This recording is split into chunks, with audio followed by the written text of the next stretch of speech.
Hello and welcome everyone to Open Day 2021 Parents Presentation. So tonight we've got a jam-packed session that will be giving you all the information you need to assist your child during preferencing but also applying for their tertiary education and next steps after they finish high school. Now we do have a team online tonight, so if you need to ask any questions throughout the session, definitely pop that in the chat box and we'll be happy to answer those questions during question time. But before I get started, my name's Teresa and I'm from the student recruitment team, and I go out and speak to students everything they need to know about RMIT, but also assist them in understanding their options when it comes to tertiary education at RMIT. Before I get started, I would like to say Wominjeka and welcome, and I would like to acknowledge the Woiwurrung and Boiwurrung language groups of the Eastern Kulin Nations, on whose unceded lands that I conduct the business of the university. I'd also like to acknowledge their elders, past, present and emerging, and any Indigenous people that join us in the presentation tonight. So our campuses and sites do range from our city campus. So our city campus is the largest campus where a majority of our programs are held. So right in the heart of Melbourne CBD, this is our largest campus with about 49,000 students studying here each year. So it's a really great atmosphere. It's not your traditional type campus. It's interlaced throughout the CBD, giving students the really great urban experience when it comes to their education. And then we've got our Brunswick campus, so home to fashion, textiles and graphic design. So students who are looking to express their creativity through their education, this is where they'll be learning. So it's one of our smallest campus and is really niche, giving students the opportunity to use a lot of valuable resources and also equipment throughout their education. And then we've got our Bandura campus. So our Bandura campus is more of your traditional campus surrounded by beautiful wildlife, greenery, and also a really great atmosphere. So our Bandura campus is home to our health and medical sciences, but also our engineering programs, some of the education, as well as some of our biomedical sciences. So those who are interested in those types of programs, this is where you'll be learning. And then we also have our Vietnam campuses as well. So we've got two, one in Ho Chi Minh and one in Hanoi. So students who are looking for that cross-cultural experience, hopefully when the borders do open, they'll have that chance to go overseas and do some studying at an RMIT campus there. So the types of programs that are homed at these campuses are everything from business, IT and communications. And then those who are interested in flight training, we have our flight sites, so Bendigo and Point Cook. So our students are allowed to go out and fly throughout their studies, but also gain their licenses to become a pilot as well. So the areas of study that RMIT have to offer do range from everything from architecture, engineering, flight training and design, just to name a few. Now across these different areas of studies, they do break down into their majoring areas. So it's very advised that you jump on our website, check out our Open Day platform to see if there is a type of area of study that your child is interested in after they finish high school.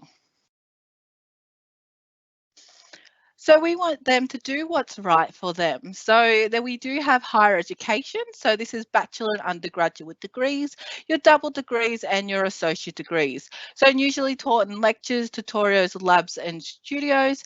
Then you're usually in larger classes as well. So students in these programs do have their specialised theory, and that independent learning theory does apply as well. So encouraging students to become an adult very fast, where they have to manage their time and ensure that they get their assessments in on time, but also manage their class times and study times. So these do take 2 to 5 years to complete. And we also have vocational education. So your certificates 1, 2, 3, and 4, your diplomas and advanced diplomas.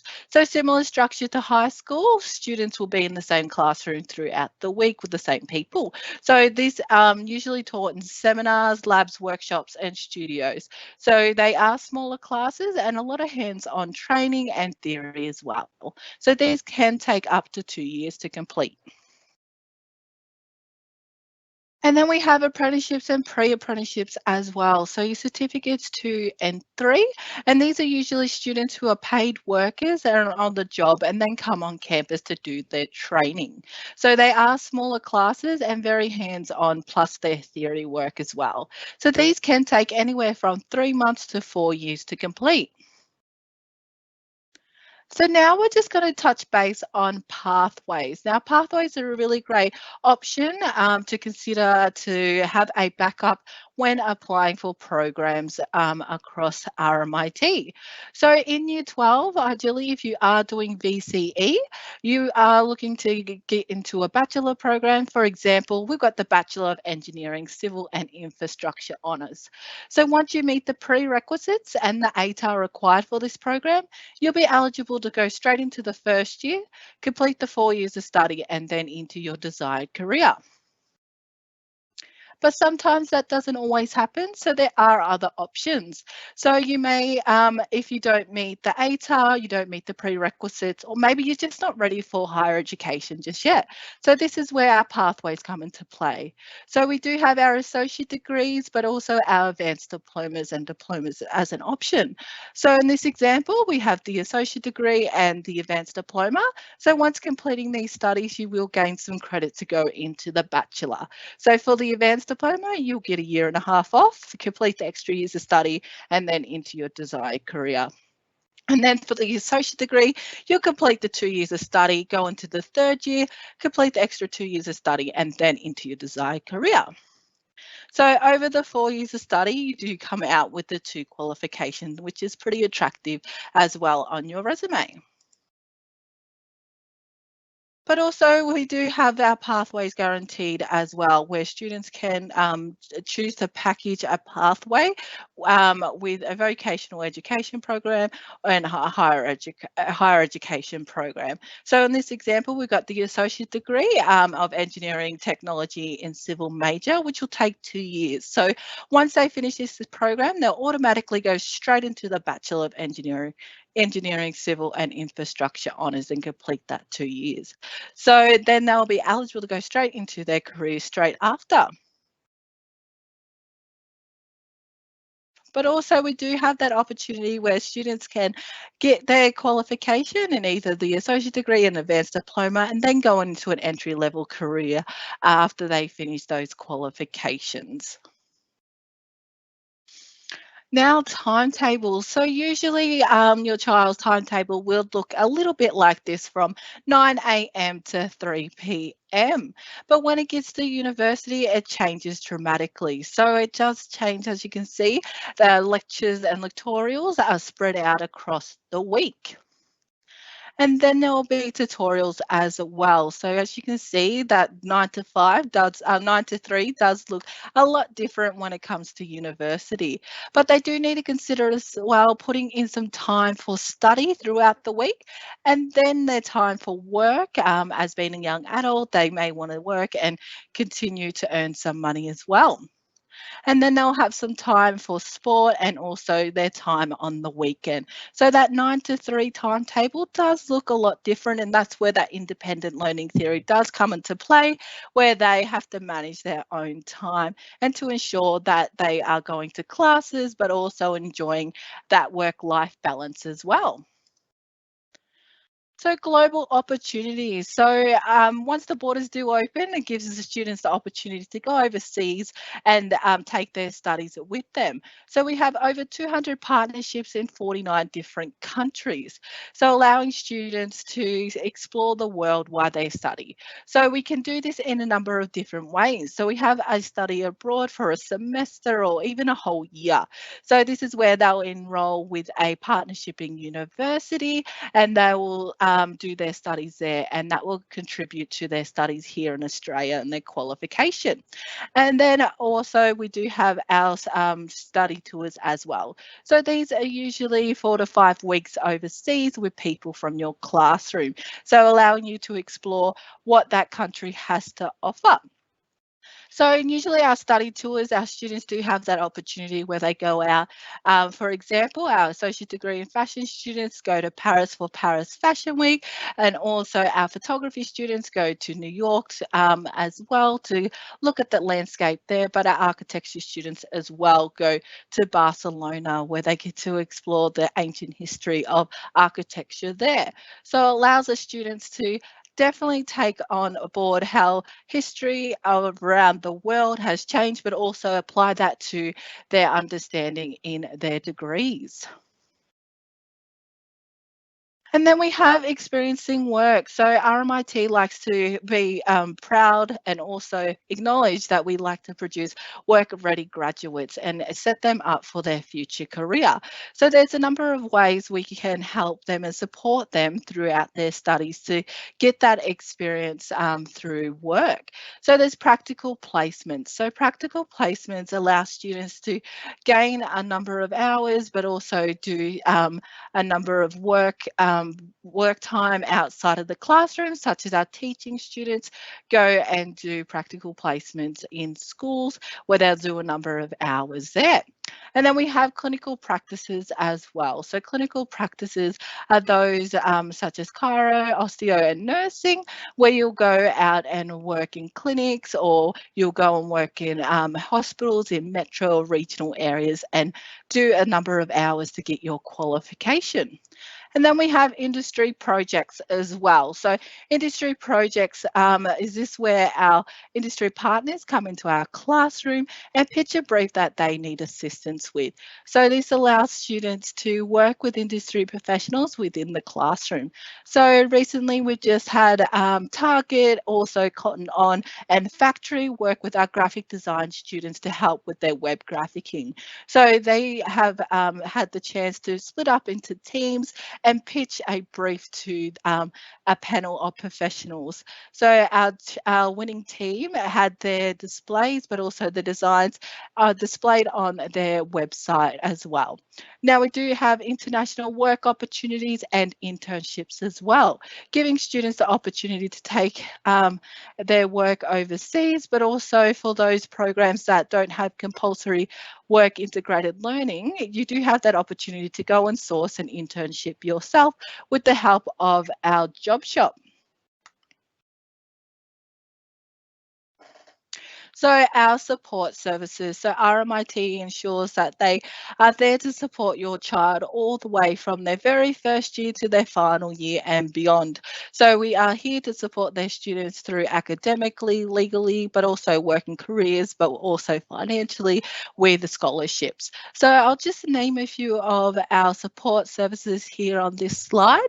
So as I mentioned before, our job shop, so work and career support. So our job shop are there to support your child through resume writings, cover letters, but also mock interviews as well. So they're there to also promote any upcoming jobs that our partnershipping organisations have going, where they can apply for these jobs and also receive jobs either on campus and off campus as well. So they're really great help, allowing students to be flexible and take on some work while they study. And then we also have our SLAMS mentor and study help. So these are high achieving students who teach our students that have newly become, so in their first and second year, with relevant theory they need with their studies. So they are there as well to give them study tips for exams and help them prepare. For example, show you how to lay out a cheat sheet for if they're allowed those in their exams. So they're very helpful there. But also we do have Negara Willems Centre for Aboriginal and Torres Strait Islander students, and then scholarships as well are available. So highly recommend checking out our website for scholarships to see if your child is eligible for those different types of scholarships.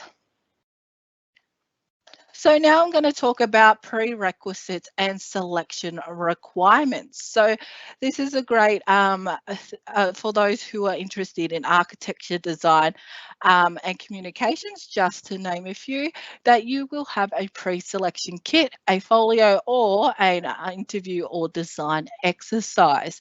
So it's very highly recommend that you do check out the website to see what those types of requirements are needed for those different programs and see if it is a design exercise or a portfolio as well. And then we've got our engineering and science programs where you will have your math methods, physics, chemistry, or biology prerequisites that are required for these programs. So I highly recommend checking out our website, but also our VTAC for that information. So I'm just going to go into a bit more detail about the pre-selection kits and also folios and interviews and their personal statement.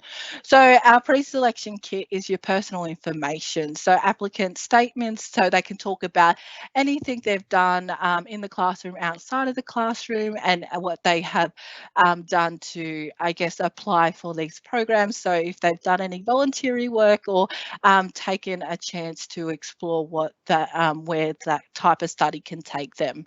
But also they may have a design exercise. So clear instructions of what they want you to do is on our website. So highly recommended sitting down with your child and not talking over with them and showcasing how to unpack that design exercise and what kind of ideas you can put together. So it's a really great exercise to sit down and encourage them and even think about it and do a mood board and showcase those different ideas you can express through that design exercise.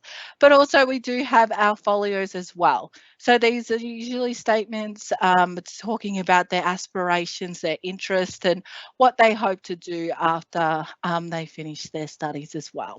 So usually a folio is a number of pieces from usually 6 to 8 different pieces. So definitely check out what that program, what that course is required for you to do, but also it allows you to learn how you need to submit it. So what format you need to submit that folio in. So usually it's a PDF, but definitely check out what is required on our website. And then you'll have your VTAC personal statement as well. So this is your motivations for study, your work experience, your academic performance as well. So very showcasing your motivations for those courses and your aspirations. And then you'll have an interview. So not all programs will have an interview. So don't worry if you don't get invited to one. So a lot of those programs that do have interviews, usually these are a panel. So you'll be able to talk to a panel of people from that area of your studies. So this is a great opportunity to showcase what you're hoping to do and what you're hoping to do with your studies once you receive it as well. So now we're going to go into more about VTAC and the applying process. So semester 1 VTAC applications are now open. So for 2022, if your child is looking to start their tertiary education journey, then so this is when they can start applying now. So with that, so there is important dates that you need to consider. So as I mentioned, applications are now open, so they can jump online and create their profile. So students will have until Thursday the 30th of September at 5 p.m. to make sure that they do pay that $42 when applying. So make sure that you do make that payment early as penalties do apply. So any applications that are not paid after the 30th of September, they will be charged $122. And then very, very late applications. So from Friday 5th of November and Friday the 3rd of December, they will pay that $159.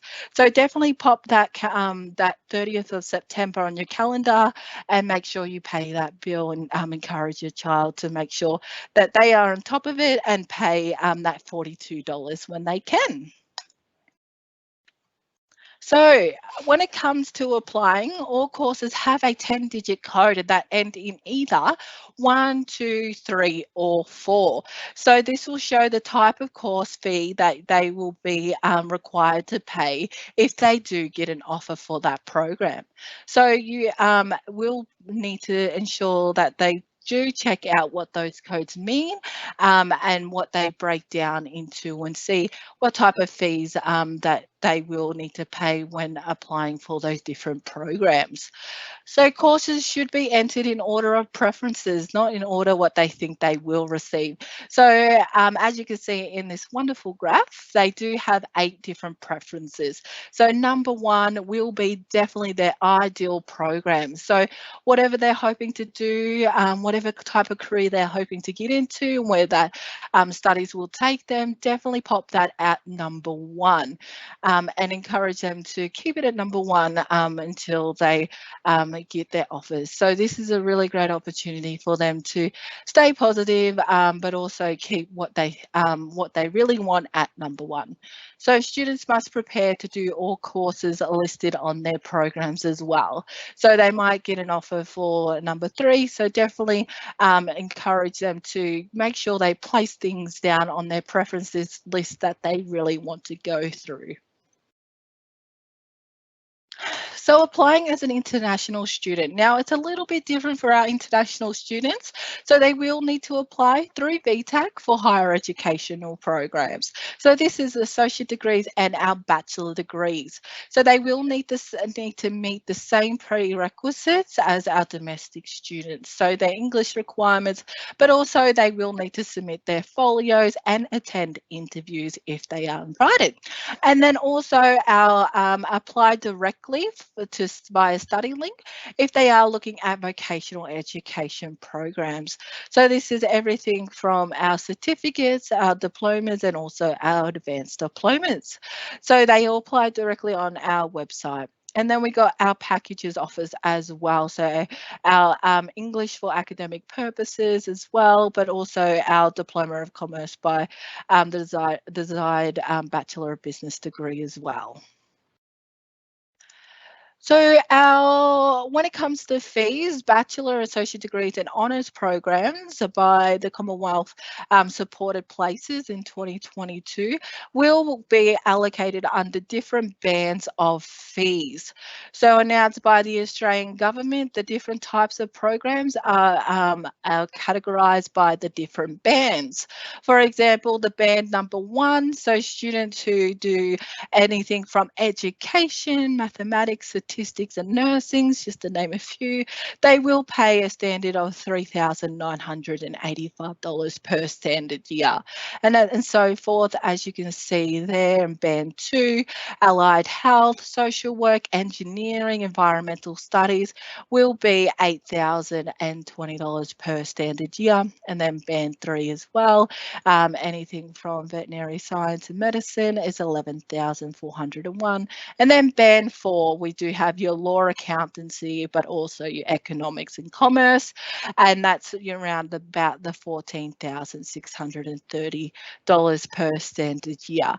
So it's definitely recommended to check out the fees and check out if the Commonwealth supported places are available as well for those different bands of studies. And then also our vocational education, our TAFE programs. So it will depend on how much you pay, whether you're offered a Victorian government subsidised place as well, or if you have to pay full fee as well. Now we also do have the change for the funding eligibility means that more people want to do vocational education as well. So there are less places when it comes to subsidised places from the government. So definitely ensure that you check out what is available. But also do keep in mind that the Victorian government have put in place free TAFE as well across different institutions, and RMIT is one of those providers. So they do provide some free TAFE programs as well for those who are looking to do those programs. So you can definitely check out the free TAFE programs that are offered at RMIT on our website and see if your child is eligible for the free TAFE scheme as well. So reduced fees may also apply if you're eligible for a concession. So if you do have a concession card or eligible for those different types of concessions, your fees will be reduced dramatically as well. So what is Hex Help and also Vet Study Loan Program? So Hex Help is a loan that is available to assist eligible students studying higher education that pay their tuition as tuition fees. So the government do help support and pay for their loan as on behalf of the student. So, but once the student does start making over that $47,014 threshold, they will need to pay that, start paying parts of their HEX back once they start meeting that threshold. So do keep in mind this threshold does change each year. Previously it's been about 52, so 52,000, so it's dropped a little bit as well. So definitely keep your mind on it, and if those who are available for HEX, you will be able to apply for that as well.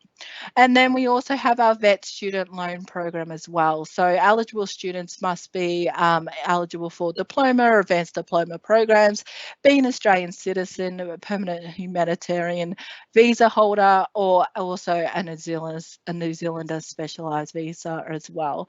But they can also be a resident of Australia for the duration of their studies and be assessed as being academically suitable to undertake the program as well. So definitely highly recommend sitting down and looking over the different fee support, but also looking at what type of fees that you will be paying for the program that your child will be going into, to seeing if there's any assistance or what steps you need to take to ensure that their fees are paid for along their academic journey. So then we have C, so special entry access scheme. So this is where students can can get some special consideration for what has happened throughout their studies in high school. So our C's application, they do break down into 4 different categories. So they may be eligible for a different types of the categories or multiple categories as well. So category 1 is personal information and location. So you may be eligible if you're first in family, Indigenous or rural student. This is where you can pop that information in category 1. And then also we've got category 2, so disadvantaged financial background, category 3, disability or medical condition, but also category 4, so difficult circumstances as well. Now do keep in mind that you will need to supply supporting evidence. So they will supply what you will need for that in C's in VTAC as well, what is required, if it's a certificate, supporting letter, or so forth. But also there is one C's application for all institutions. So all you need to do is that one application, and then all the different institutions you do apply for will see your C's application through VTAC. And do keep in mind, C's is currently open and will close on Friday, the 8th of October, apologies, at 5 p.m. And then also RMIT Cs and RMIT Access. So RMIT does give additional consideration during selection. So this may include bonus aggregate points, but also ATAR points as well. So you may get extra consideration for your selection task, but applicants still must meet the prerequisites and selection requirements. So make sure you do meet all those extra requirements when placing them still on your preference list when it comes to all the application time. But also applicants must provide supporting evidence. So this may include impact statements written by you about your circumstances, but also supporting statements as well. So someone else writing, so it may be a doctor, so you can provide that information on that C's application as well. So change of preference. So change of preference is a part of time period where students will get their VTAC score results, but or VCE results, sorry, and ATAR scores. So on Monday the 13th of December at 7 a.m., students will receive their ATAR score, but also their VCE results. So during this period, students, and you can sit down with your child and talk about change of preference. So change of preference is where they'll have the opportunity to adjust, subtract, or even reorder their course preference on their preference list. So it's a really great time to sit down and be realistic and consider pathways as well. Now, as RMIT is that dual sector institution, that is a really great opportunity to pop down some of those pathway options, but still must meet all the prerequisites and extra requirements for any of those programs that are added to their preference list. And RMIT will also be there to answer any questions you may have once your results are released, but also there to support you and your child throughout this period as well. So we also, on Monday the 13th of December, after the ATAR and also VCE results are released, you will have until Tuesday the 14th of December at 4 p.m. to make those changes, as I mentioned just previously. So it's one day where you will need to consider changing those preferences on that day. So make sure you pop that in the calendar and ensure that you are available with a computer and access to the internet to change those preferences if needed. And then also we do have our change of preferences for the second round as well. So these will, the second round will open for change of preference on Monday the 20th of December at 4 p.m. and will close on Tuesday the 21st of December at 4 p.m. And then also do keep in mind, first round offers are made from RMIT on Monday the 20th of December at 2 p.m. And then the second round of offers will be announced on the Friday the 14th of January at 2 p.m. So questions you need to ask about open days. So what really great things is this is your chance to speak to academics, but also speak to our staff about any programs, but also any information that you need to know in general about RMIT. So here are a few examples on what you could ask when speaking to our staff on open days. So you can choose to ask things about your selection tasks and what they are looking for, if they can give you any tips, but also what type of students are suited for different programs. But you may want to ask about the different pathways available for the different programs and what information or career outcomes that are available for your child once they finish those programs. But I'm sure there is a lot of information as well that I've just covered throughout this presentation, and I'm sure there's a lot more information to come as well. So that's all we have time for. That's the presentation. I'll just see if there's any questions in our chat box. Hello. There certainly is. So the first question that I wanted to ask is around those selection tasks and folios and all of those things that you mentioned before. First of all, where can we find information about them? Yeah, great question. So obviously head over to our course pages. So if you are looking for the different programs, you definitely jump on that course page, and then you will have the bar at the top where it will have admissions. So you'll click on admissions and you'll take you down to the admissions section of that web page, and then it will showcase under selection tasks all that information that you need for that selection task or design exercise. But also very important that I would love to mention is the deadline for that selection task. So ensuring that you have everything ready to submit before that deadline. Definitely pop those dates in your calendar as well, to ensure you don't miss applying for those different programs that require the selection task. Excellent. Thank you for that advice. If we have students that have had some sort of, disadvantage this year that's really affected their studies, can you just remind us what process they have to do for that, or where they find that information? Yes, so you will need to do a CEES application via VTAC. So this will be connected to your VTAC profile.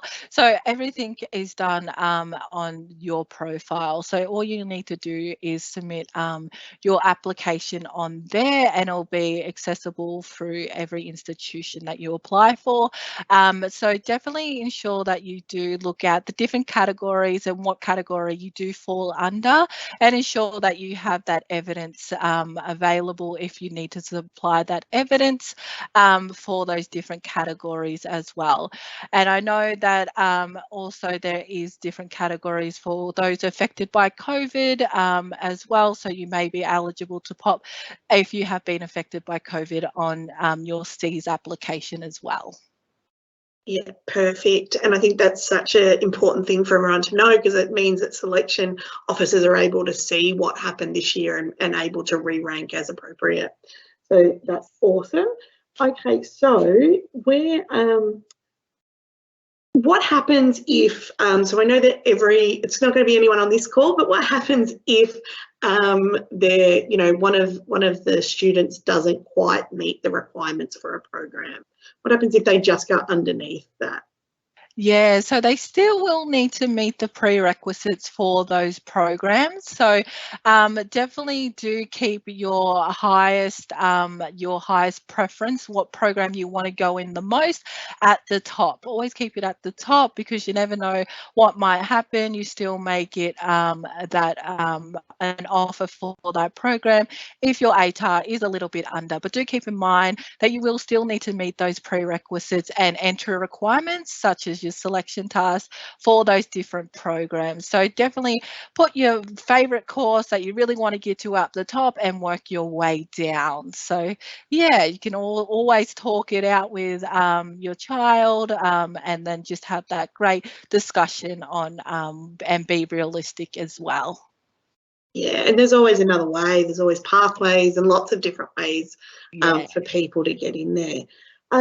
Where can parents go after this session, or preparing for open day or change of preference? Where can they go to find, to re-reference some of the stuff that we've spoken about, or is there resources that they can use? Yeah, definitely. So we do have our parents page. So all the information to help parents through this process of applying for tertiary education, but also understanding the different jargon as well, breaking it down, as a lot of institutions do use different jargon, but also understanding VTAC a little bit more. So check out our parents page, which will pop in the chat for you all, but also give you information about those who may be relocating to Melbourne to study at RMIT, give you a bit more information there to support your child through that period of change as well. Excellent. And one last question, I'll recheck the chat in a sec, but one last question. If a child is looking at relocating, potentially moving to Melbourne for one of their programs, do you have any advice on how we can prepare for that? Yeah, definitely. So I was a regional student and I did it all and moved to Melbourne to study at RMIT. So definitely highly recommend start planning now, because as you know, there is a lot to consider when moving. So it might be your first time at a home, but also your child will be there to that will I guess ask you for help to support them throughout that change. But we do have our moving to Melbourne webpage as well, where it has a really great advice about different scholarships, accommodation providers that we are in partnership with, but also give you that extra consideration and recommendations of what you need to start preparing for when you start your studies here at RMIT. But also we will be having a webinar based on those who are looking to relocate to Melbourne to study with RMIT. So definitely come along to that presentation, and we'll be able to tell you a lot more and things you do need to consider as well. Excellent. Well, that is all of the questions at the moment. If you've asked a question, it may be being responded to now. So, you know, if it's very specific, we'll answer it now. But that's it from us. So I'll hand back over to Teresa. Amazing. So thank you all for joining us tonight. Hopefully you've got all your information that you need, but do keep in mind that we will be going live on the 29th of August, where we will be having more sessions from our programs, but also so you'll be able to speak to our staff and students live on chat to get all your answers that you need for those questions that you want to ask. So definitely thank you for coming along tonight, and hopefully you got a lot of information from this session, but hopefully we get to see you and your child at RMIT one day. And thank you and enjoy your night.